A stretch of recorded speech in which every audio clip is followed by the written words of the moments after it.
Touch the menu key to enter the menu mode. Touch the up or down keys to switch to the system. Touch the OK key to confirm. Touch the up or down keys to switch to the P line. Touch the OK key to confirm. Touch the up or down keys to turn on the guideline. Touch menu key to confirm. When the H appear on the screen,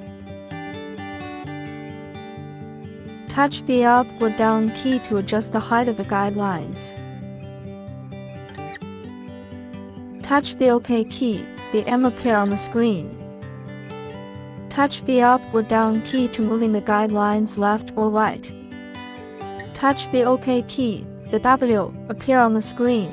Touch the up or down key to adjust the width of the guidelines. Touch the menu key to return to the upper interface. Touch the menu key to return to the previous interface. Touch the up or down keys to switch to the CM setup. Touch the OK key to confirm. Touch the menu key to quit the menu mode.